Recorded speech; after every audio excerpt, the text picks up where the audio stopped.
High above the Pacific, a silent storm is born from invisible heat. It begins as a shimmer, a pulse of vapor rising through the troposphere, twisting into symmetry no storm should possess. Satellites record its birth like a heartbeat captured on film. For Dr. Lena Ortiz, the data feels alive. Patterns repeat too perfectly, as if the ocean itself were calculating. Winds accelerate, and clouds merge into an unbroken spiral, stretching 500 miles wide. The first thunder roll shakes weather stations across 3 continents. Reporters call it a monster. Scientists call it impossible. But to Lena, it feels like something ancient remembering its name. The world watches in awe, unaware that the storm will not die in a day, a week, or even a month. It will linger for 200 days, rewriting everything humans believed about air, energy, and life itself. But what scientists found next defied everything we knew about reality. By the 3rd week, meteorologists begin to whisper that the storm is impossible. Its energy doesn't deplete, it cycles. The Pacific breathes it back like lungs of vapor. Lena studies the wind shear data, but every algorithm fails. The storm adjusts as if it anticipates analysis. Kai sends her recalibrated readings, showing electromagnetic pulses no natural cyclone should emit. The anomaly pulses with a rhythm eerily close to a heartbeat. Mara's news reports gain millions of views, turning the storm into global spectacle. From villages to megacities, people stop to watch satellite loops of clouds spinning endlessly, hypnotic and strange. Governments debate whether to interfere, but Professor Halvorsen warns them, it's not a system you can fix. It's a cycle you were never meant to wake. Night after night, Lena dreams of standing inside the storm's eye, silent, weightless, surrounded by radiant mist. When she wakes, she feels the same static hum beneath her skin that the satellites record in their readings. Kai's messages arrive at odd hours, filled with fragments of binary and waveforms. He believes the storm is communicating through its electromagnetic field. Mara interviews him, her camera catching the flicker of uncertainty in his eyes. Meanwhile, Professor Halvorsen compares notes from 1979, a year that recorded a similar but shorter-lived anomaly. He underlines one line in his old journal. The storm remembers. None of them know it yet. But the pulse inside the cyclone is changing, sensing closer to the rhythm of human thought. By day 30, the storm covers nearly 1 million square kilometers, larger than any hurricane on record. Its symmetry is perfect, its temperature gradients impossible. Airplanes reroute, ships vanish from radar. Satellites detect a faint oscillation emanating from its center, too structured to be random noise. Lena begins to suspect something deeper, an unknown force driving the storm from within. Mara's latest broadcast ends with the haunting question: is this weather or intelligence? Professor Halvorsen frowns at the screen, whispering, both. Around the world, people begin leaving offerings at beaches and docks. Flowers, radios, mirrors, small human gestures to an ocean that suddenly feels alive. The storm reaches its 30th day without weakening. Governments launch an investigation into its persistence, assigning Lena and Kai to lead the monitoring project. As they sync data across hemispheres, they notice something chilling. The lightning intervals correspond to human network activity. Spikes in internet use, signal bursts, even social feeds. It's as if the storm is mirroring global consciousness, drawing strength from attention itself. Mara's next report trends worldwide.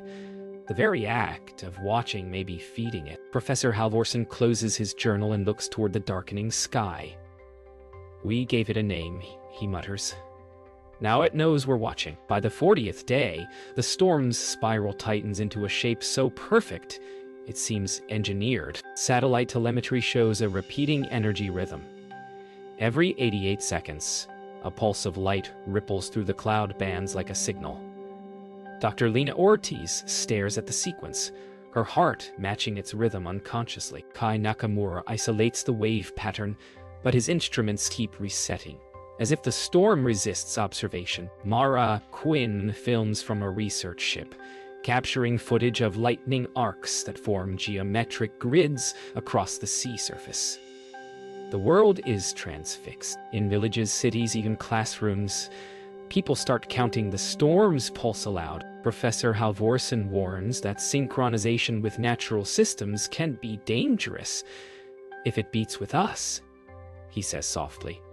We may no longer know where nature ends and humanity begins. Across the Pacific, electrical surges ripple through undersea cables. Communications falter. Kai Nakamura works through the night, fingers trembling over his console as sensor data turns into fractal waveforms. He realizes the storm isn't random. It's recursive, folding back on itself like a digital loop. Lena cross-references ocean heat maps, stunned to find the water beneath the cyclone is cooling, not warming. That's thermodynamically impossible, she whispers. Mara's camera captures the first footage of a spiral aurora forming over the storm's eye, a luminous crown seen from orbit. The anomaly has evolved. The more humans study it, the more it changes, adapting to every lens, every sensor. It's watching us back, Kai murmurs, as the monitors flicker once, twice, and go black. In the following days, reports flood in from pilots.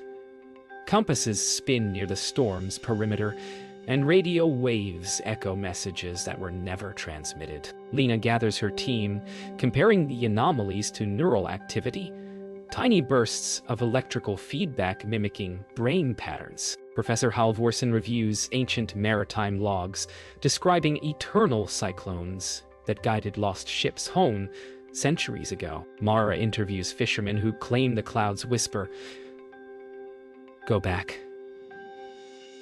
The scientific community fractures. One side believes it's a freak of physics. The other suspects a new form of natural intelligence. Yet, deep within the storm's center, satellites detect a growing void, so dense that light bends slightly as it passes. It's not just weather, Lena says quietly. It's evolution. Governments form the Global Cyclone Initiative, granting Lena and Kai access to orbital satellites. Together, they analyze the latest footage. Lightning veins now form precise hexagonal patterns, rotating counter to Earth's spin. Energy readings climb beyond any known hurricane classification. Mara broadcasts a global update titled, "The Storm That Thinks." Her words ignite both wonder and panic. Crowds gather in public squares, staring at massive screens that show the storm glowing like a breathing organism. Meanwhile, Professor Halvorsen warns that the human mind struggles to comprehend such symmetry, that endless perfection drives both awe and madness. We're witnessing consciousness, Lena says, voice trembling. But it's written in thunder. Day 70. The world's news cycles have become synchronized to the storm's pulse. The planet watches in shared rhythm and unplanned unity. Lena stares at the spectral data. Within the storm's magnetic field lies a pattern identical to a human EEG signal. Kai's instruments confirm it. The storm mimics cognition. Governments consider dispersing it with nuclear detonations, but Professor Halvorsen intervenes. If it's alive, we must not provoke it. Mara's latest broadcast ends with her standing beneath a restless sky, whispering into the wind, "What if the planet itself is dreaming?" The storm's core brightens suddenly, and for the first time its pulse falters. One missing beat, like a thought interrupted. By the 80th day, the storm's eye becomes unnaturally calm, perfectly circular, like a mirror to the sky. Satellite sensors can no longer read its depth. Their signals bend inward and vanish. Dr. Lena Ortiz authorizes a high-orbit scan using the new quantum radar array. The result leaves her speechless. Beneath the cloud crown, inside the storm's eye, rests a luminous lattice of charged plasma, forming intricate geometric shapes. Kai Nakamura studies the footage frame by frame. The lattice moves, rearranging like coded language, intelligent, deliberate. Mara Quinn narrates her latest report live, calling it a pulse inside the planet's heart. The world watches the feed in silence. Professor Halvorsen whispers what no scientist dares to print. It's trying to speak. Kai Nakamura works for 70 hours without sleep, recalibrating satellites to pierce deeper into the storm's electromagnetic shield. Each frequency adjustment yields stranger images, pulses forming sequences that mimic human DNA spirals. Lena watches in disbelief as two light strands twist and separate in rhythm, as though breathing. "This isn't meteorology," Kai says softly. "It's communication." The storm pulses again, and all digital equipment flickers. Binary code streams across their screens, repeating spirals, alternating zeros and ones. Professor Halvorsen recognizes the pattern from his oldest notes, drawn decades ago from ocean current anomalies. Mara records their reaction, her voice trembling as she whispers, "It's sending a message to itself, through us." Across the world, scientists argue over the footage, some claiming it's a glitch, others calling it proof of sentient weather. Lena remains focused. She detects rhythmic intervals matching recorded seismic tremors from the Pacific floor. The storm's energy extends downward, linking sea and sky. "It's not a storm," she mutters. "It's a circuit." Kai overlays tectonic maps and finds perfect alignment. Each lightning strike mirrors an undersea ridge. Mara broadcasts live from the research ship as magnetic compasses spin uncontrollably. Then a brilliant flash splits the sky.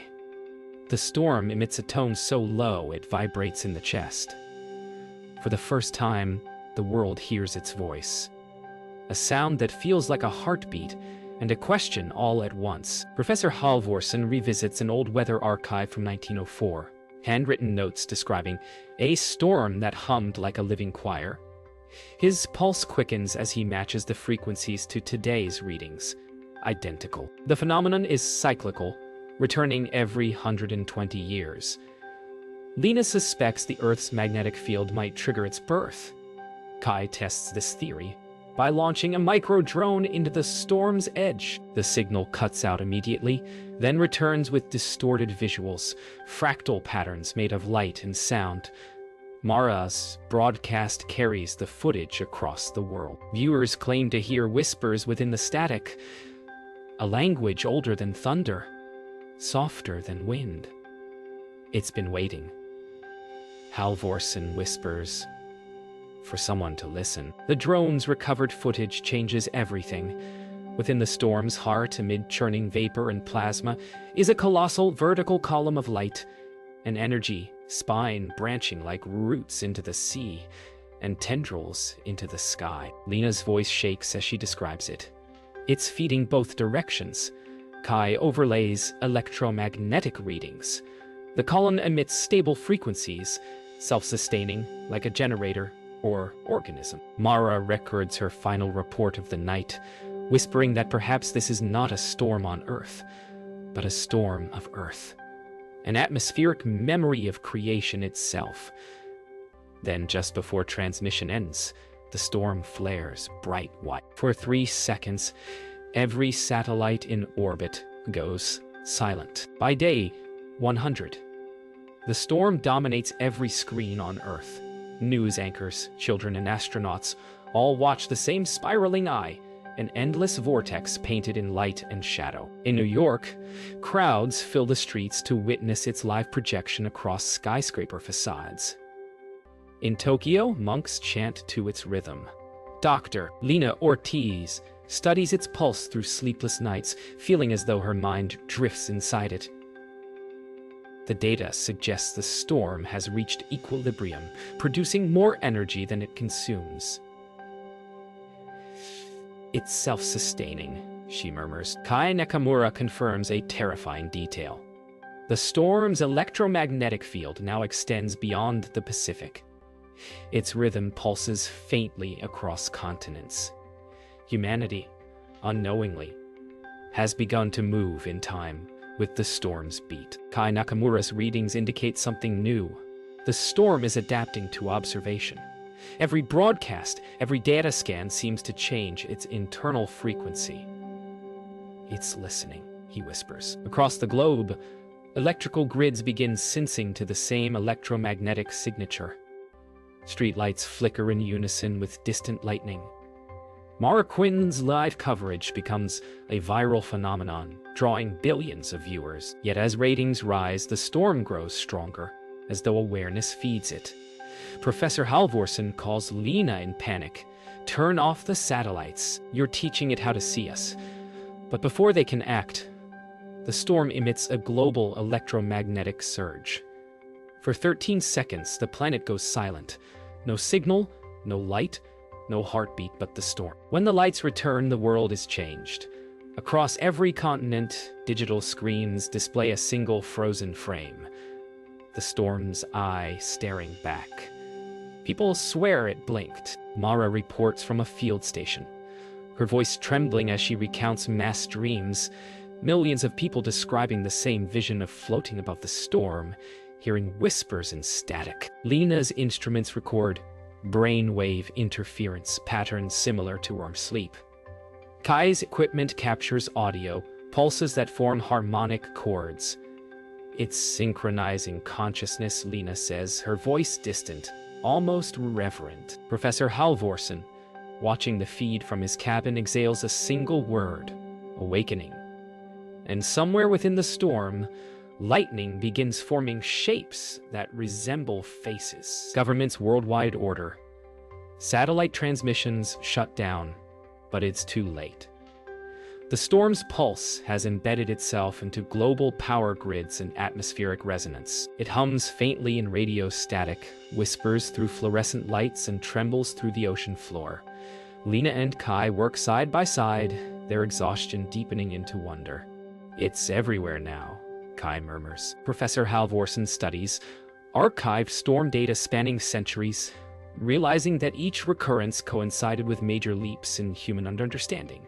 Electricity, flight, computation. Maybe it's not destruction, he says. Maybe it's evolution. Outside, people gather on rooftops, staring at the heavens as lightning threads the clouds like a neural network, connecting sky to mind. Day 135. The world has stopped fearing the storm. It has become art, faith, and science combined. People meditate to its rhythm. Children draw its shape on walls. Lena Ortiz sits in the control room, eyes half closed, listening to the low hum transmitted from the Pacific. It's slowing, she says softly. Kai watches as energy levels begin to stabilize, forming near-perfect balance. Mara's closing broadcast describes humanity's quiet surrender to wonder. For the first time, she says, the whole planet listens to the same sound. And as the storm's light dims ever so slightly, the Earth's magnetic field pulses once, an echo like the world breathing back. By day 140, a low vibration hums through the Pacific Basin. Not thunder, not machinery, but something in between. Seismographs record rhythmic tremors synchronized with the storm's flicker. Doctor. Lena Ortiz leans over the console, heart pounding as she decodes the storm's latest emission. A repeating pulse, precisely matching the Morse signal for hello across the globe. Radio operators confirm identical readings. Kai Nakamura isolates the waveform. Its tonal pattern mirrors human speech cadences. It's speaking, he whispers. Professor Halvorsen refuses to call it coincidence. It's waited for comprehension. Mara Quinn films the live data stream, her voice trembling as she narrates. For the first time in history, the planet has answered back. Kai Nakamura reconfigures the global satellite array to transmit a return signal. A simple binary phrase meaning, "We hear you." The world holds its breath. For 20 seconds, Nothing. Then, lightning veins across the Pacific form enormous, glowing spirals visible from space. They repeat every 88 seconds, exactly matching the storm's original rhythm. Lena calculates the pattern. It's not random. It mirrors human heartbeat intervals during deep sleep. It's answering with empathy, she says softly. Mara narrates the event live, her voice cracking as she realizes the scale. Billions watching, united by a dialogue written in thunder. Professor Halvorsen removes his glasses, whispering, "We've woken something ancient, and now it's learning our language." Around the world, strange atmospheric harmonics ripple through the air, low tones that resonate with human voices. Singers, choirs, even city sirens hum, in tune with the storm's frequency. Lena plays back hours of recorded pulses, discovering each contains mathematical ratios identical to musical intervals, perfect fifths, octaves, and golden means. Kai theorizes it's attempting communication through resonance, not words. Morris Live broadcast captures crowds humming unconsciously along with the storm. For a fleeting moment, it feels as if humanity and the planet breathe in perfect rhythm. Then the tone shifts, a sharp, piercing note that silences everything. Static floods every device. Lena's instruments flash red. The storm has changed its message. When the static clears, new data appears. The storm's electromagnetic field now encircles the entire Pacific Rim. Satellites detect glowing symbols in the cloud formations, geometric spirals arranged like written glyphs. Professor Halvorsen overlays them with ancient Polynesian navigation charts. The symbols align perfectly. "It's speaking in Earth's oldest language," he murmurs. Lena realizes the shapes aren't random. They represent coordinates leading deep into the ocean floor. Kai deciphers the message fragment. "Return." Mara broadcasts the discovery live, her voice filled with wonder and dread. "Return where?" she asks. But before anyone can answer, the storm brightens to near daylight, its center pulsing like a colossal eye awakening. The Global Cyclone Initiative debates whether to intervene, but the storm's energy now outmatches any human technology. Lena and Kai synchronize one last transmission, an encoded sound file containing the heartbeat of a human infant. A simple gesture of connection. The storm's lightning responds instantly, pulsing in rhythm with the recording. Around the world, every ocean sensor activates, emitting synchronized tones that ripple through the waves. For 2 minutes, the planet hums as one living system. Then, silence. The storm stills. The clouds part, and the Pacific glows faintly from within. It understood. Lena whispers, tears streaking down her cheeks. "And it forgave us." But the next reading chills them. The storm's core is descending. Day 175, the storm has stopped moving. Its core now hovers perfectly still over the central Pacific, glowing from within like liquid lightning. All previous instruments fail to penetrate its center. So Dr. Lena Ortiz authorizes Eidolon 1, an autonomous deep atmosphere drone, to descend into the eye. The world watches as its cameras cut through the cloud wall and reveal a towering cathedral of plasma, rotating in silence. Light spirals rise like columns of energy, vibrating in harmony. Kai Nakamura monitors from mission control, whispering, "It's not chaos, it's architecture." As Eidolon 1 drifts deeper, data streams fill with harmonic frequencies, matching whale songs. It's alive. Lena breathes. It's a language made of weather. The drone descends through a mist that glows as if lit from beneath by an unseen ocean of light.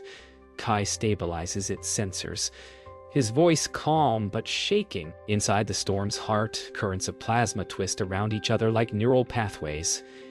Every rotation emits a tone, a perfect harmonic scale echoing across the instruments. Mara's live narration reaches billions of viewers, We are witnessing the inside of the storm that outlived reason. Then, the cameras capture something impossible. A vast vertical structure rising from the clouds, luminous and branching, resembling a tree made of lightning. Professor Halvorsen closes his eyes. The axis mundi, he murmurs. The bridge between heaven and sea. The deeper the drone travels, the stranger the readings become. Gravity flickers. Time stamps distort, seconds stretching and collapsing as if warped by the storm's electromagnetic field. Lena frowns at the telemetry. The drone signal is now transmitting before commands are sent. It's anticipating us, she whispers. The plasma tree's core brightens, threads of light spiraling outward like veins. Kai enhances the feed, revealing crystalline structures forming within the air. Solid geometry birthed from vibration. It's building something, Mara says, awe in her voice. Professor Halvorsen leans closer to the monitor, his face pale. No, he mutters. It's remembering. The storm's frequency begins to modulate, humming in a deep tone that shakes the entire command center. Instruments flicker, and then, through the static, comes a pulse shaped like a waveform of a human voice. The sound is fragmented, distant, yet unmistakably saying a single word. Home. Lena's breath catches. It's communicating. Kai isolates the sound, confirming it's not random interference. The storm is responding to the heartbeat signal sent weeks ago. Professor Halvorsen's eyes fill with tears. It remembers kindness. For the first time, humanity feels the storm not as terror, but recognition. A mirror that speaks. Eidolon 1 reaches the storm's core. The feed reveals a vast sphere of radiant plasma suspended in perfect stillness. A beating light the size of a city, pulsing in slow rhythm. Around it, the storm's walls form symmetrical patterns resembling circuits or synapses. It's not a storm, Lena says softly. It's the planet thinking. The sphere flashes once, and every instrument on Earth records a simultaneous signal spike. Global skies shimmer with faint auroras even in daylight. Then the sphere fades, its glow sinking into the ocean beneath. The storm begins to collapse, peacefully as if exhaling. Mara's voice trembles over the final transmission. The sky just took a breath. By the 200th day, the storm that had become the world's heartbeat vanishes overnight. No explosion, no dissipation, only sudden, absolute calm. Satellite scan, empty sky, where the vortex once roared. The ocean below gleams unnaturally still, reflecting dawn like a mirror untouched by wind. Dr. Lena Ortiz sits frozen at her console, watching blank telemetry scroll endlessly. It's gone, she whispers. The words hollow in the silence. Kai Nakamura confirms. All electromagnetic readings have flatlined. Marasliv broadcast struggles for words, her voice breaking. After 200 days, the Pacific is quiet. Professor Halvorsen closes his eyes and murmurs, when something that vast stops, the world holds its breath. Across the planet, the silence feels unnatural. Birds pause mid-flight, tides flatten, and even the wind hesitates over the Pacific. Lena and Kai analyze ocean surface data, discovering an anomaly. Water molecules still vibrating with faint, residual rhythm. The storm's final heartbeat. Mara travels by boat into the calm zone. Cameras recording a surreal stillness that feels like entering sacred ground. Beneath the surface, sonar detects geometric ripples carved into the seabed, a perfect spiral kilometers wide. Professor Halvorsen identifies it as identical to the storm's energy signature. It left its memory behind, he says softly. Humanity has witnessed the impossible, and now must learn to live without it. Lena stares at the spiral sonar map, tracing the concentric circles with trembling fingers. It's too precise to be erosion, she murmurs. Kai overlays it with previous atmospheric scans. The pattern matches the storm's internal lattice perfectly. It's a message, he says. The coordinates spell out an equatorial path leading across the Pacific, ending in open ocean. Mara's voice echoes over the comm line. What if it's not gone? What if it moved?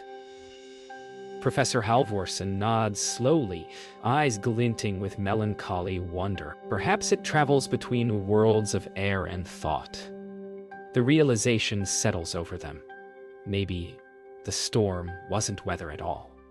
Maybe it was intelligence rising briefly to say goodbye. Weeks later, strange phenomena ripple through the world's skies. Soft auroras visible even at the equator, clouds forming perfect spirals over calm seas. Lena sits by the shore, listening to faint radio, hums still whispering the storm's tone. Mara releases her final documentary titled, When the Sky Remembered Us. In the film, Professor Halvorsen explains that nature, when observed deeply enough, always answers back. Kai theorizes the storm's energy may have integrated with Earth's magnetic field, ensuring its consciousness endures invisibly. As the world resumes its rhythm, humanity feels quieter, humble. Maybe, Lena says, the planet just wanted to be heard. Months pass. The world adapts to peace, yet something has changed in the collective heart of humanity. In cities and villages alike, people pause to watch the sky, listening for echoes. Lena visits the Pacific again, where the spiral has faded beneath the waves. She drops a small weather sensor into the water, its light blinking once before vanishing below. Sleep well, she whispers. Kai and Mara broadcast. One final transmission, a silent feed of the ocean at dusk. Then, as night deepens, the water glows faintly. One last time, a single ripple expanding outward, calm and infinite. The planet exhales, and somewhere beneath that endless blue, a pulse answers back.